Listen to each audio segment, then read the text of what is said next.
Number 6, sir. Thank you, Mr. Speaker.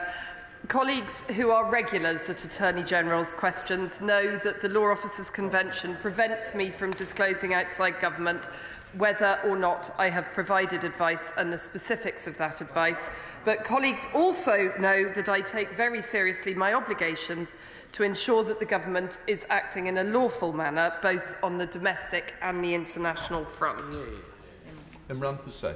Thank you, Mr. Speaker. I've listened to the Attorney General, and she will, of course, know, as one of the signatories to the Genocide Convention, the UK government has a clear responsibility to not only punish, but also, under Article 1, to undertake to prevent genocide as one of the gravest crimes under international law. Given that the government will still sell arms to the Israeli military after the International Court of Justice found the actions in Gaza to plausibly be in breach of the Genocide Convention, just what legal advice has she provided to the Foreign Office that allows her to fulfil this legal obligation to prevent genocide at the same time as selling arms? And does it not leave the UK complicit in genocide if the ICJ ultimately rule that it is genocide and it's proven that civilians were killed by UK-sold arms? I believe I dealt with the substance of the honourable gentleman's question earlier, which is to say that we respect the independence of the ICJ. We have considerable concerns about this case, which is not helpful in the goal of achieving a sustainable ceasefire.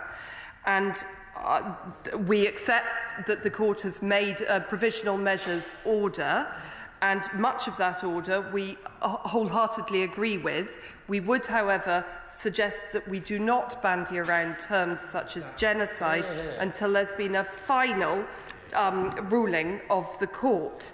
The honourable gentleman from a sedentary position is asking what advice I've provided. I've explained very clearly why I cannot do that. However, with your leave, Mr. Speaker, I would like to take him through some of the process that the FCDO goes through in order to make decisions which inform the business department on export licensing. The FCDO continues to assess Israel's commitment and capability to comply with IHL.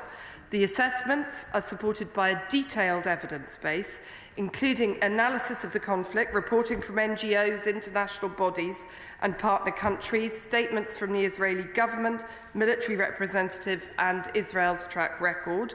We've asked the government of Israel specific questions about its approach to complying with IHL. I did some of that myself to help inform that advice. The applications for export licenses are assessed on a case-by-case basis against a strategic export licensing criteria, including with regard to IHL. That is a major part of that assessment.